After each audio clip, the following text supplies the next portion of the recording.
it's just an example. Purdue losing to Fresno State is okay. We can still win the Big Ten West. But me, Billy Napier gets fired. No, I'm just kidding. hey, really the best time of the year. I will be seated watching the Red Zone for 7 hours. What's going on, everyone? Welcome back to an episode of Backyard Banter. Johnny, James, Tanner, we are back. We got some good vacation in, or at least I did. James started a new job, and Tanner's been working his butt off on the golf course. So I guess I'm the only one that had a vacation. But we're back. There's going to be college football played this week. Lissette and Frank Shields are currently in Dublin, Ireland, going to the Florida State-Georgia Tech game. Shout out to all the DGs that my mom is with. My mom with her entire Delta Gamma sorority, so they're over there. So shout out to all of them. But yeah, I mean, guys, we're finally back. Like, this is it. No more Saturdays without college football, college basketball till April.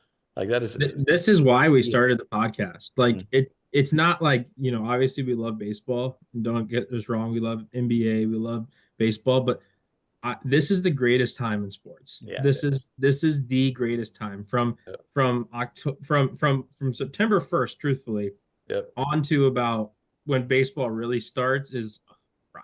It's just prime. It's prime life. Speaking of that, happy 1 year on the podcast, boys. That was we might have talked about it last episode, but that was August 7th was our first episode that we uploaded. So it's been a big time journey. But in this episode, we're getting into the meat and potatoes of college football. There's really two top conferences, and then plus Notre Dame.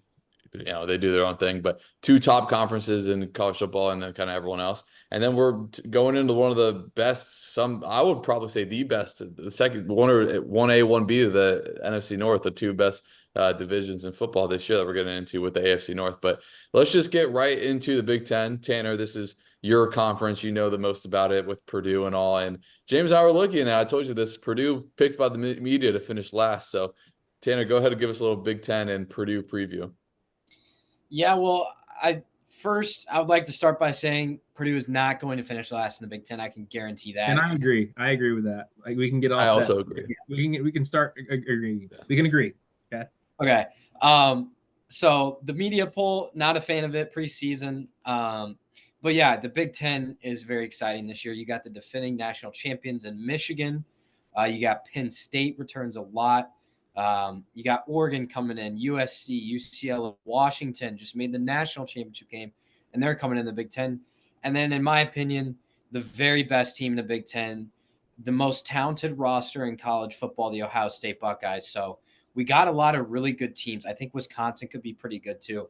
So Big Ten is going to be very, very exciting. I think the middle of the Big Ten is going to be interesting because I would say like 6 through like 14 to maybe even like 16 are all very similar teams. So it's like that middle ground in the Big Ten is going to be huge this year, not just in terms of those programs trying to, level up and work their way to the top and build nice programs, but you're talking some teams that can knock off an Oregon or knock off an Ohio State and maybe change the way the Big Ten plays out. So I'm very, very intrigued in the Big Ten this year. I think Ohio State, in my opinion, is the clear-cut favorite. I think Oregon's right behind them. But, yeah, there's just a lot of really good teams in the Big Ten, different style of play than some of those Pac-12 teams that are coming in are used to. This is run the football, play defense. It's going to be cold. USC is going to be going to play in snow. How are they going to handle that? So, yeah, very, very interested, and I can't wait. CBS on Big Ten this year. Going to be a little weird, but we're going to have to get used to it. It's criminal. It is criminal. It's weird. It's just weird. Yeah. I have a hot take. I mean, if Will Howard gives Ohio State like above average quarterback play, this could be one of the best teams of all time. Like, that is how talented this roster is. You think about what they return. They return two might have been first round picks. One at receiver and one at defensive end. You could argue those are two of the five most important positions on a football field.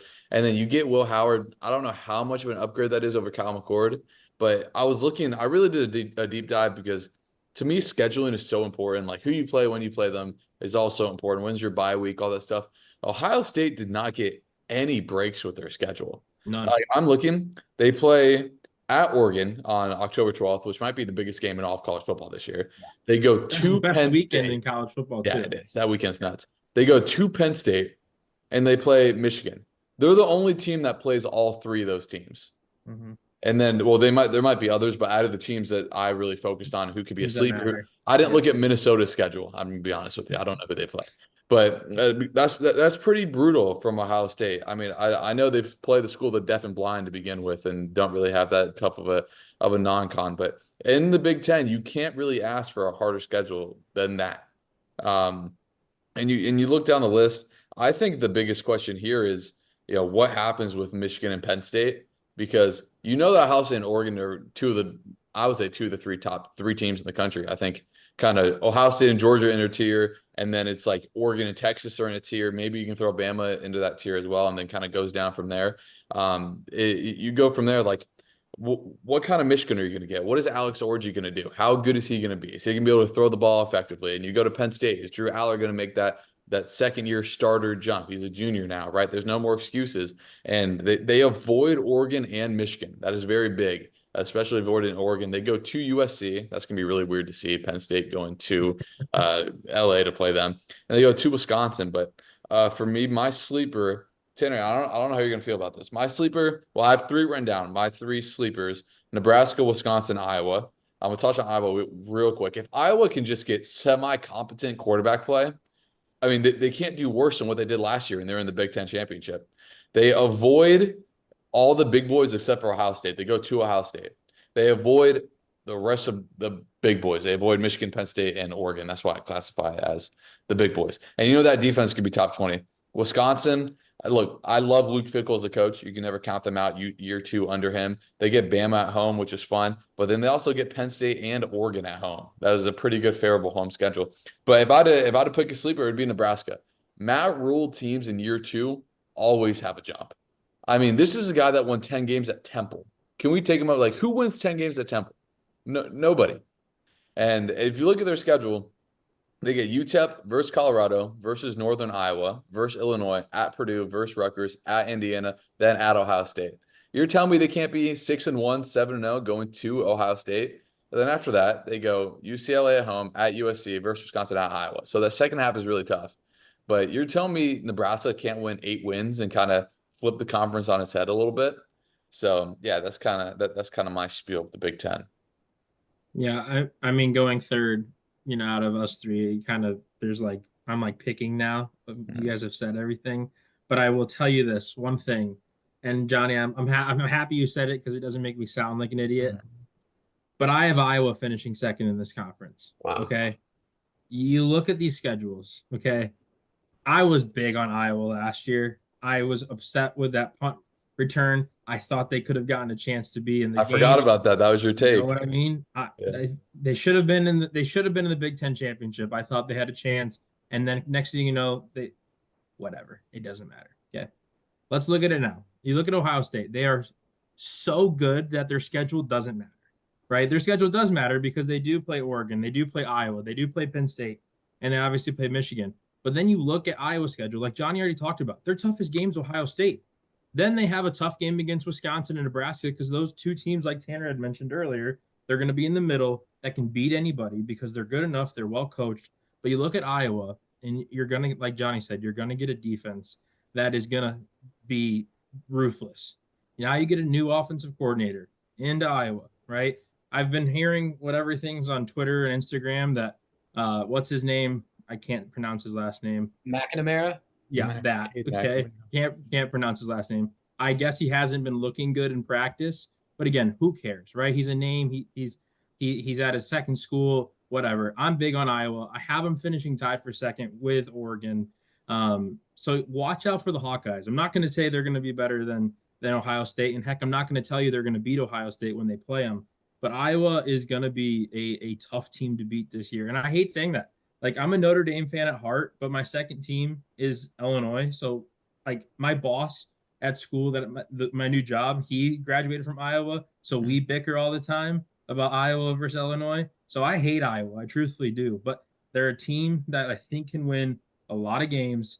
And so, yeah, Tanner talked about Purdue early. I think it's criminal to have them finishing last in this Big Ten. Like, Michigan State's going to be one of the worst teams ever fielded in the history of that school. They're going to go 1-8 in conference play, in my opinion. I mean, they're going to be terrible. So, I mean, I think I have Purdue going 3-6 in the Big Ten, which I think finishes them. I don't even know, maybe like 10th or 11th. But hey, like that's okay, right? Like it's a rebuild in Purdue, and so yeah, we'll see. But watch out. I'm not going to speak on Ohio State because like Johnny had mentioned, they have a first round wide receiver who feels like he should have gone in the first round every year he's been in college. And then you look at the roster and you're like, he's back. Like, Oh, and by the way, Jeremiah Smith, 5-star wide receiver, is an alien. I don't know if you've He's seen that. disgusting. He is Yeah. disgusting in the video game. I can Yeah, confirm I'll that. tell you what. Jeremiah But Smith. Tanner, Oh, we yeah. kind of glossed over you. I'm wearing my Purdue shirt today to support you. Yes. Yes. Oh, Give I'm us so excited. give us your Purdue preview. Yeah, well, first of all, they play a very tough schedule. I think it is up there. It's not like quite on the level as Florida, but it's up there in the amongst like the top 10 toughest schedules in the country. So that's not something that's a positive for them. However, Purdue is one of those teams that if a top 5 team comes to Yeah. town, they come to Ross-Ade Stadium, that's where they go to die. And when you look at the preseason rankings and their schedule, Notre Dame, Oregon comes to Ross-Ade Stadium 6 days on a Friday night after playing Ohio State. Yep. I mean, that is a trap That's game of the tough. century. Yep. So, I mean, Penn State comes to Ross-Ade. My hot take with Purdue, they'll win one of those 3 games, and that'll be great. That would be excellent. But yeah, this is year 2 of a rebuild. I like Ryan Walters. He's recruited really, really well. He's got 4 transfers from Georgia. Yes, the Georgia Bulldogs to come in, and they're going to start right away. So that's exciting. So we got good portal class. Hudson Card, year 2. Offensive line's much improved.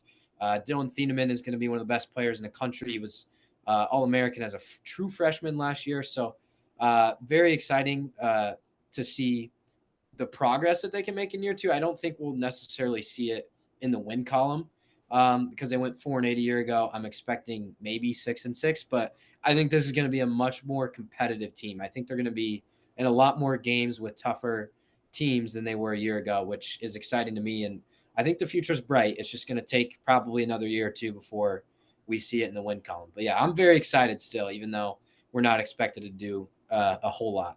Yeah, Tanner, how easy would it be? How much better would it be to rebuild in the ACC, like freaking Miami gets to do, or some of these other teams, and or the juggernaut of at UMass that Missouri goes to play instead of playing Miami and UCF. But anyway, I feel you, Tanner. Who's winning the Big Ten? Give us your Big Ten championship. Well, first of all, my sleeper, just because there they're going to be Rutgers. I don't think they're great, but they have one of the easiest schedules I've ever seen for a Big Ten team. So I think Rutgers is going to win more games than expected this year. But my Big Ten champ is going to be Ohio State. I have them playing Penn State in the championship just because I think Penn State, I favor their schedule a little bit more than Michigan and Oregon. Like I said, Oregon's got to play Ohio State and turn around and come to Ross-Ade. I think Oregon loses 2 in a row there, and I think it's going to be tough for Oregon to bounce back from that. So I got Penn State losing Ohio State in the Big Ten championship game. Yeah, I mean, I have Ohio State going 12-0. I mean, 9-0 in conference, 12-0, regular outright. So it's going to be, in my opinion, a cakewalk for the Buckeyes just because they're going to be so good. So I don't know who they play in the championship. I don't. Obviously, my team that I think is going to be a sleeper in the Big Ten's Iowa. You just never know. What I hate is I look at the Big Ten, and I can't even tell you how many teams are in it. Like I took up a full pad of note paper writing the teams in order from what I think. Like, what are there? 20 teams in the Big Ten? And was it 18 or 16, yeah. 18? Well, I don't like it. I don't like it. So I got Ohio State. It's going to be probably a cakewalk for them. But again, you look at the schedule that they have. It's possible where they drop a few if they don't get good quarterback play, right? That's still the one question mark, right? Can they get good quarterback play? Now in college football, we've seen it to where it's not like the NFL. You can win college football games with a mediocre quarterback, in my opinion, right? And so I still think he's going to have to be above average, but 12-0 is very feasible for this team. And so I would be shocked if it doesn't happen. I might have a hot take then, I guess. I don't think there's going to be a single team in the Big Ten or SEC that goes undefeated this year. I might even say the ACC as well. And the Big 12 is a wild, wild west. So, I mean, I'm going to say I don't think there's going to be a single team. Liberty doesn't count. I don't give me. I've been on this soapbox. I'm not going to go into it. I don't think there should be auto bids, period. But I definitely don't think there should be a group of 5 auto bid unless you're a Memphis and going to play like at Florida State and you're playing real schools. And Liberty goes and plays at Appalachia State as their Trust me, toughest I game. agree. As a Notre Dame fan, Yeah. as a Notre Dame fan who thinks we're going to get in, and now we're going to be behind a Liberty.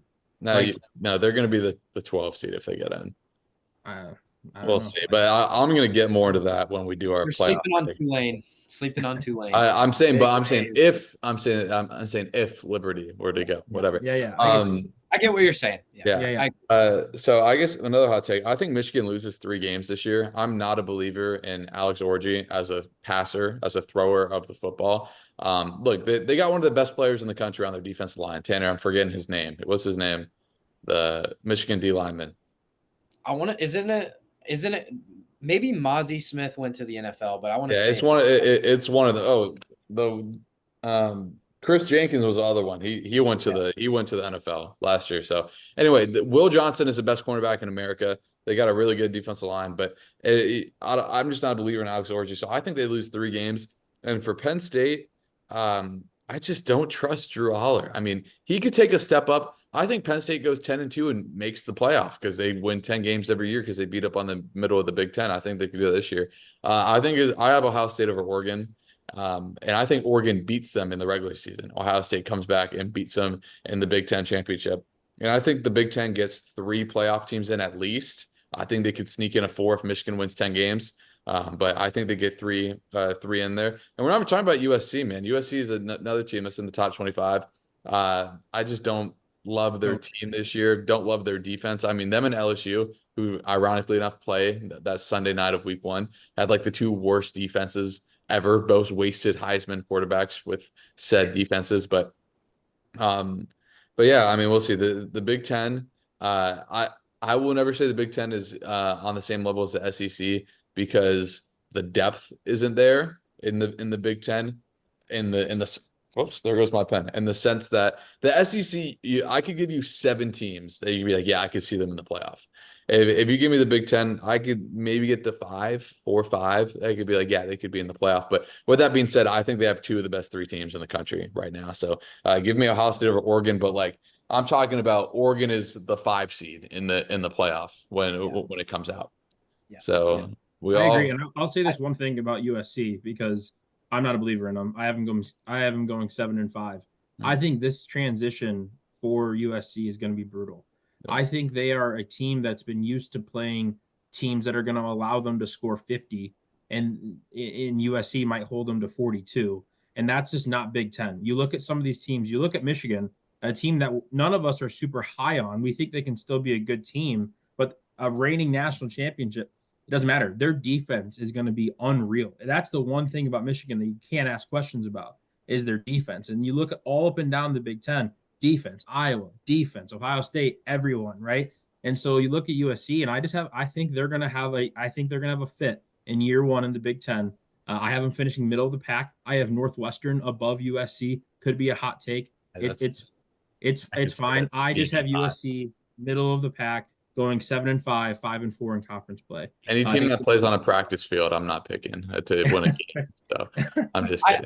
I agree with you, James. I think those West Coast teams, all of them except for Oregon, are going to struggle right away in the Big Ten just because it's a different style of play. It's a different brand of football. I think Oregon's talent and athleticism, and really they have a good head coach too. I think that translates. Translates to the Big Ten. I don't think it does for the other 3. They're built like an SEC team in the trenches. I mean, and that's what you have to do in order to be successful. And it's just year 1. I'm not saying USC will be back, right? And I could be wrong. They could be good this year, but I'm just saying, in my opinion, year 1 in the Big Ten, they're going to realize, okay, maybe we need to pack this defense. And I know they already know that, right? But it comes to fruition when you actually go and you play a Michigan, you play Ohio State. Yada, yada, yada. And then people get asking, like, where's the Washington talk? They're in the national championship a year ago. They just lost so much. They're going through a total rebuild. I have Illinois above Washington. So yeah, head coach. Illinois is going to be awful. So. But yeah, so we all pick Ohio State. Everyone has a different team who they're beating, which is, I guess, something. But yeah, we'll go over to the AFC North. And I was going through the AFC North this afternoon when we kind of picked that division.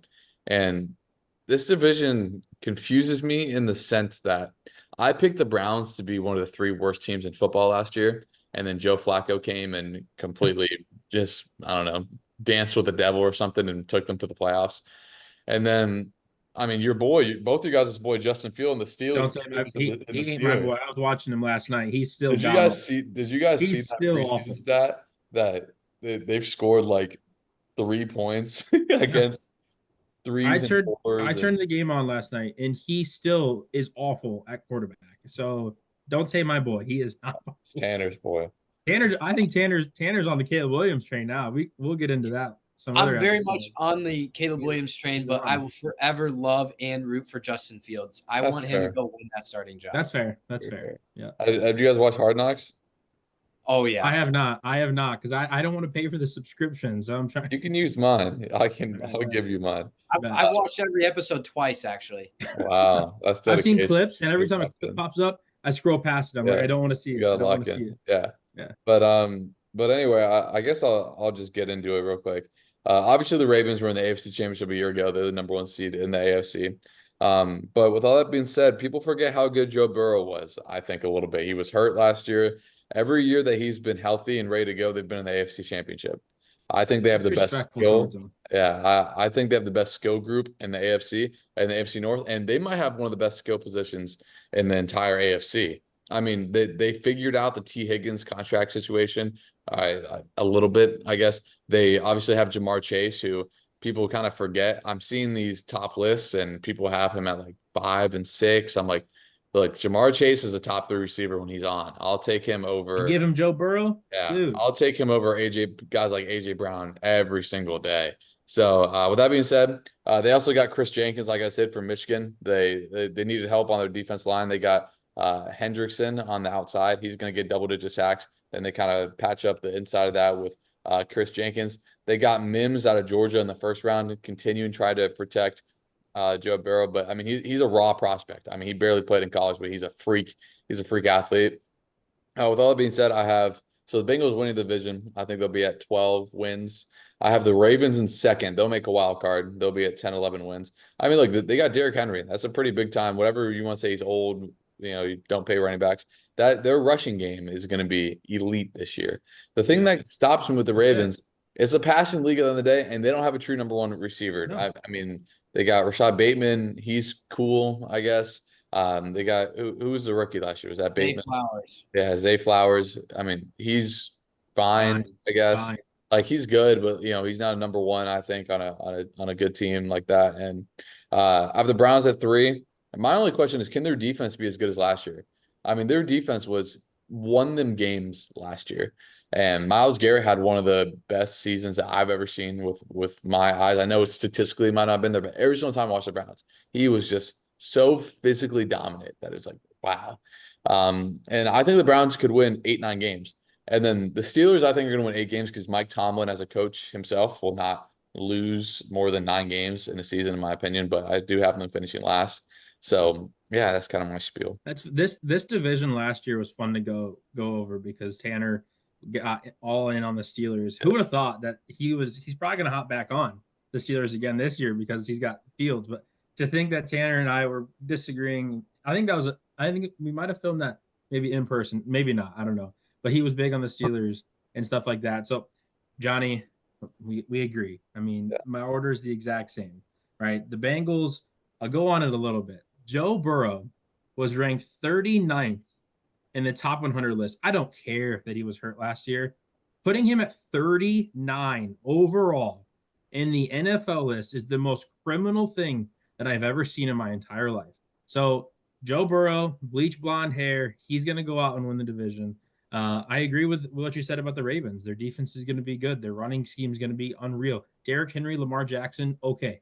Yeah, good. They're going to rush for 400 that'll feed yards. Families. That feeds families. Correct. But then when Lamar steps back in the pocket and he looks at 5'7" Zay Flowers, and that's all he's got, I think it's going to be a question. Well, Mark Andrews is triple covered in the middle of the field. That too, or he's hurt, right? And then so you look at the Browns. The Browns went 5-0 last season with games with 3 or less, when they win by 3 or less points. 5-0. They went 5-0. They went 9-2 in games decided by 7 points. So Right. that's not gonna That's what happened to the Vikings 2 years ago. You guys remember when they won the exactly division? They 2 were years insane ago. in one-score games. Exactly. And then last year, they Exactly. obviously regressed. So this division is literally split right in half. You have the Ravens and you have the Bengals. Then you have bad and bad, and I think that's what you're going to get. Okay, the Steelers, they won 4 of their 6 divisional games last year, and they were going up against like Dorian Finney, whatever his name is. It's not Dorian Finney-Smith. He plays for the Nets. Okay, you know what I'm talking about. The UCLA Dorian Thompson sure, or whatever. the He was UCLA about quarterback. that bad, right? So I just look at the Steelers. We don't even know who their QB1 is because is Russell Wilson going to be healthy? Who knows? Justin Fields, he's awful. I know that they're both an upgrade over Kenny Pickett. I'll say that. Very, very true. But like you said, Mike Tomlin's going to coach them well. But I just look at the Steelers. I think they're going to really struggle offensively again. They didn't fix that need. I think the Browns are going to be bad as well because again, those close games they won last season. It's not. You can't do that. You're not going to do that after you did it last season. So I look at this division and I think it's going to be super tight going into the last 2 weeks of the season because I think those two teams and the Ravens and the Bengals are going to be very good. And they're going to be fighting against each other very strongly. But you look at the Steelers and the Browns, and I have nothing positive to really say about them besides the fact that Myles Garrett is unreal. I was watching TikTok or whatever, and I forget his name. We all know him. He's an NBA, NFL, works for ESPN. Nick Wright. Nick Wright. He might not work for ESPN. Fox. Works for Fox. Sorry. Nick Wright pointed out the stats for Myles Garrett. And he has 100 career starts and 88 sacks, like 94 tackles for losses. So he's unreal. But at the end of the day, the Browns are the Browns. We'll see what they get. So Bengals are going to win this division. Joe Burrow, Jamar Chase, they're going to rep themselves again as just nasty, right? Where they take it back to the LSU days. So I got the Bengals winning this division, and then the Steelers and the Browns coming up the rear. Yeah, I'm gonna start at the bottom here. I'm gonna work my way from 4 up to 1. That's not a good start. I've got the Browns finishing last in this division. Tough schedule. They made the playoffs. I think Deshaun Watson is awful. I think he's washed.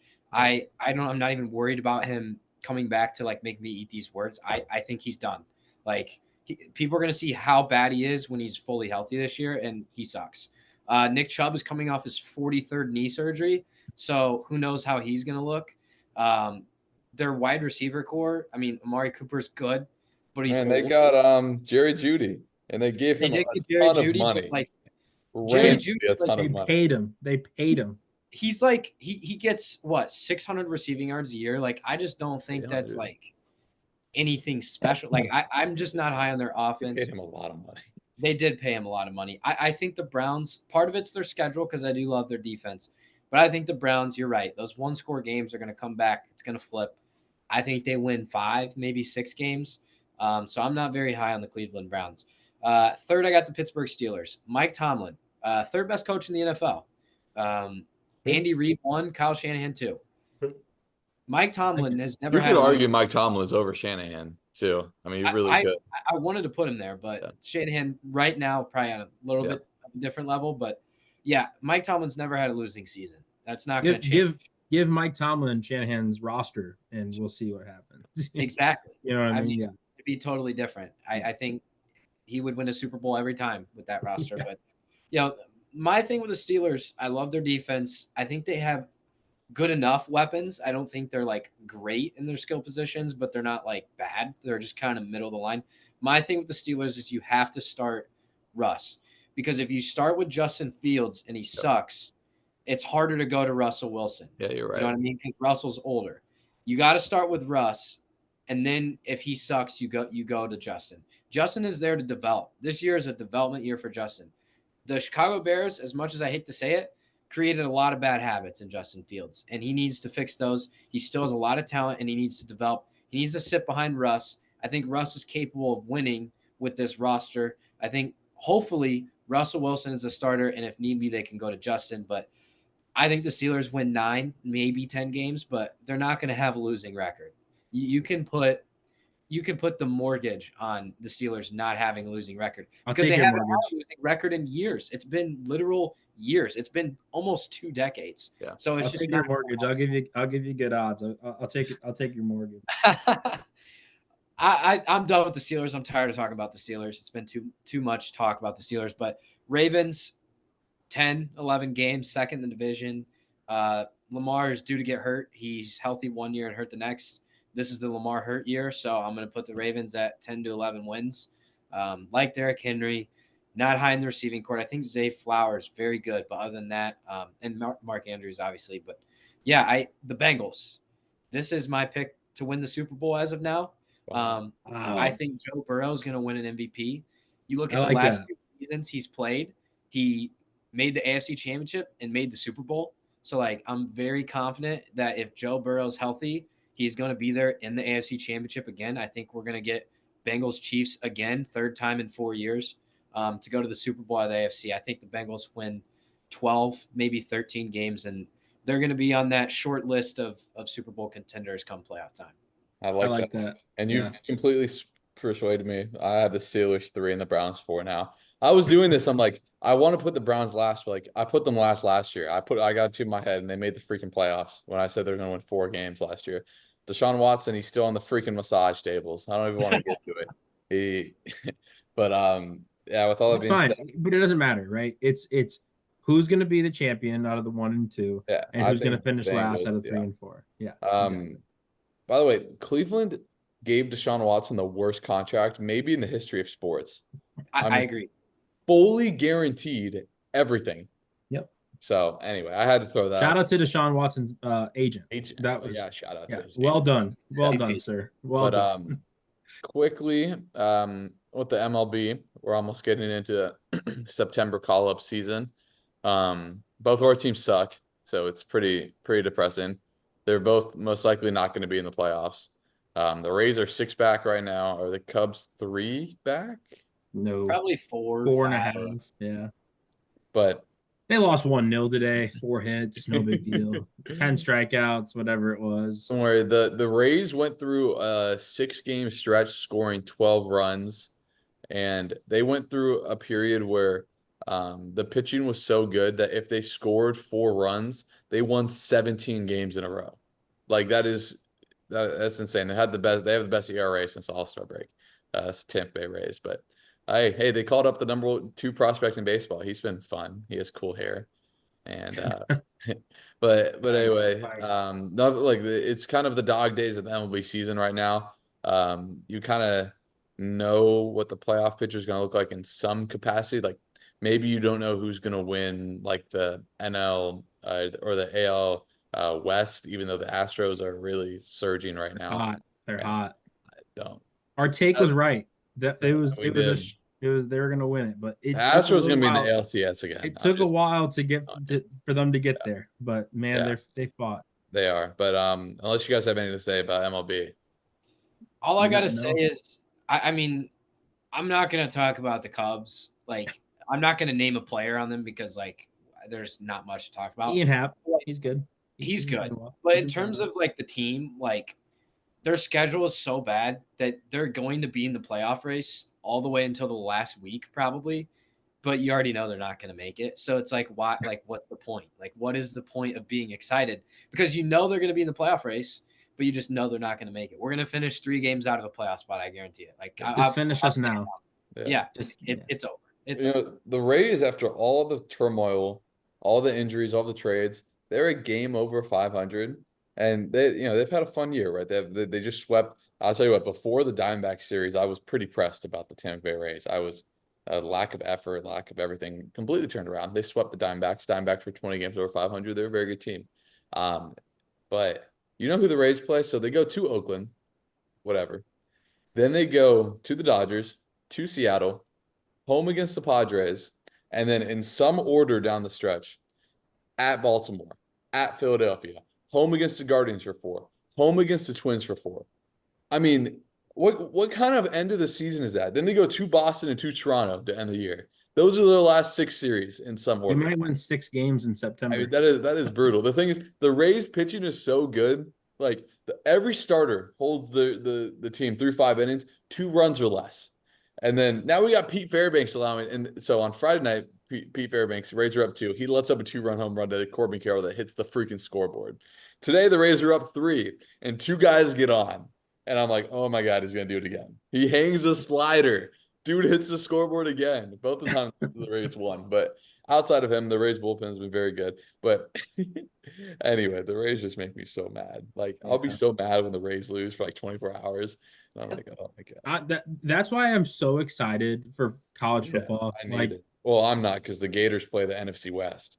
So well, yeah, that's the thing. Like Notre Dame obviously getting going. So it's like with it, it was all over TikTok yesterday, last Saturday till 2025 with no college football. And I'm like, yes, like we're so back. Feed me the red zone. That's all I need. We're so back. We're so back. So real quick, I was looking ahead at the schedule this week already. This upcoming week in college football, week 0.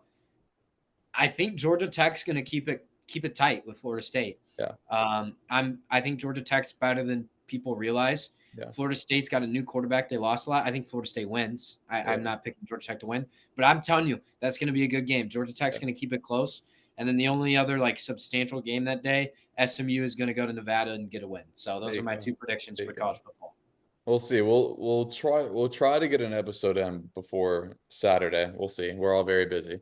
But we're going to try to get one in. And then going forward, I mean, we're definitely going to do once a week. If schedules align, maybe 2 times once we get to October and we have MLB playoffs and college football. But we'll see. We're all grown up. James has a job. Frankly, I don't know where I'll be a week from now, which is kind of crazy. And then so we're all just kind of grinding away right now, but still trying to be at least semi-consistent. And I missed you guys. I missed talking ball with you guys. I know it was only we were away for like 10 days or something, but it was I still missed you guys. We'll save my Notre Dame rant till next episode. There you go. So, we got a little, just so this can be like a Tanner Purdue episode. Yeah, there we go. We got a little long going, but we'll have SEC next. We might just do SEC and just full playoff prediction next episode, last episode before the season. Put everything on the line. Don't worry, I won't go into Florida too much since we had our guy Florida Gator logo come on. But anyway, you guys got anything else, or are we good? I'm good. I will say this one thing. I'll talk more about Notre Dame next. And I just looked at their schedule real deep today because I was preparing for it. And this is awesome. But Notre Dame plays 3 road games this season. That's insane. Just think about it. When we end the Zoom, just think about it. That 3 road games and 1 home's in West Lafayette. So basically, we have 2 road games. Too bad. You can talk all you want, but I know. I'm nervous. Die. You got to understand. Notre Dame's got to be top 5 first. Let's relax. They got to beat A&M, and they're there. Yeah. Well, exactly. True. But you got to understand, that game scares me more than the A&M game, because if we lose the A&M game, you guys are going to give me smack, whatever. But if we lose that Purdue game, I can't show my face around Tanner, his family, any of his friends. Like, I can't show my face ever again. So that game means more than week 1. So I'm nervous. We're excited. You should be nervous. We'll see. We'll get into more next time. Always fun doing previews and predictions and stuff. But hey, the real thing starts in 6 days. So again, thank you guys who've made it this far. Thank you guys for watching. Subscribe, send it to someone, and we'll see you guys hopefully Thursday or Friday of this week with our full kind of prediction video before the start of college football. But we'll see you guys then. See ya. Peace.